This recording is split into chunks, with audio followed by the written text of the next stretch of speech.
Mona Ozouf, bonjour. Bonjour. La cause des livres, c'est votre dernière publication aux éditions Gallimard. C'est 40 ans de chroniques littéraires données au Nouvel Observateur.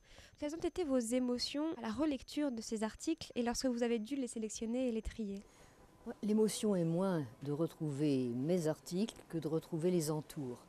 C'est-à-dire feuilleter le journal, c'est retrouver à côté de l'article qu'on a écrit, les articles des collaborateurs du journal, éventuellement les articles de copains, d'amis, de Jacques, mon mari, qui écrivait aussi au Nouvel Obs.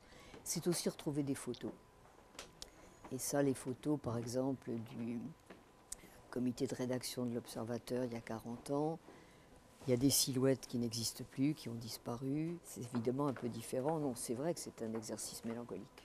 Un exercice mélancolique, Oui, oui, c'est le mot que vous employez également dans la oui, préface oui, de c'est ce vrai. livre. Oui. C'est du reste la raison pour laquelle j'ai hésité à faire cet ouvrage, qui est une idée de mon éditeur. Vous choisissez de titrer ce recueil de textes La cause des livres, un nom tout de même assez militant qui laisse entendre le combat et qui n'est pas sans rappeler la cause du peuple ou également la cause des femmes que l'on retrouve dans tous ces articles. Est-ce que vos convictions sont nées de la littérature? Oui, né par la littérature ou corrigé par la littérature. Dans ce livre-ci, je dirais que la littérature me sert un peu de correctif à des idées de jeunesse un peu plus marquées par le déterminisme, marquées par l'idée que l'histoire a des lois, qu'on s'achemine vers une transformation du monde et même presque de l'homme, des êtres humains.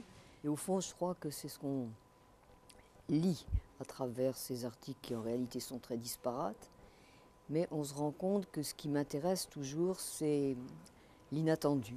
On peut lire également à travers tous ces articles que vous aviez à cœur d'aller choisir, d'aller lire des choses qui étaient très différentes des convictions que vous aviez déjà ou de ce que vous pensiez déjà être. Est-ce ça la littérature, aller chercher ailleurs pour continuer de se construire? Oui, parce que la cause des livres, oui,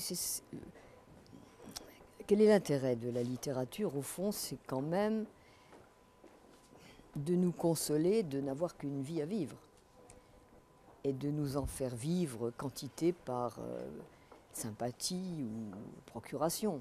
La cause des livres est une cause incroyablement menacée aujourd'hui. Elle n'est pas menacée par ce qu'on entend répéter dans les médias. À mon avis, quand j'entends les ministres de l'Éducation nationale expliquer que les enfants et les adolescents ne lisent pas parce que les méthodes de lecture, on leur a mal appris à lire, c'est la faute des enseignants. Comme très souvent dans ce pays, quand il arrive quelque chose, c'est la faute des enseignants. Il faut une certaine qualité de silence, de concentration, tout ça a disparu dans cette frénésie qu'ont les adolescents d'aujourd'hui d'être constamment reliés.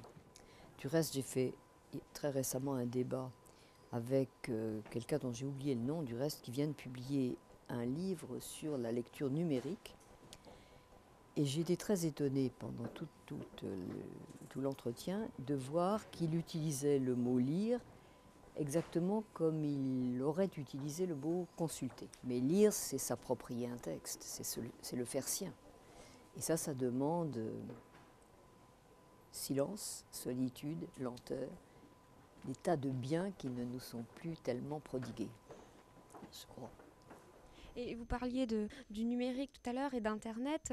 On voit émerger sur Internet une communauté dits de blogueurs. Est-ce que vous pensez que c'est quelque chose qu'il faut largement prendre en considération ou bien qu'il faut différencier de la critique traditionnelle? Je me souviens avoir consulté, mais je ne consulte pas souvent les blogs parce que je n'ai pas le temps et que je trouve qu'on s'y perd, c'est dévoreur de temps.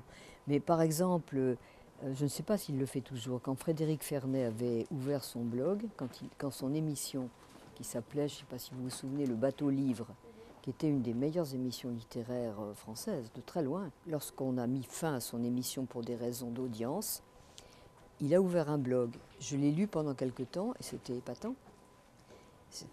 Là, les qualités étaient tout à fait transportées dans le blog.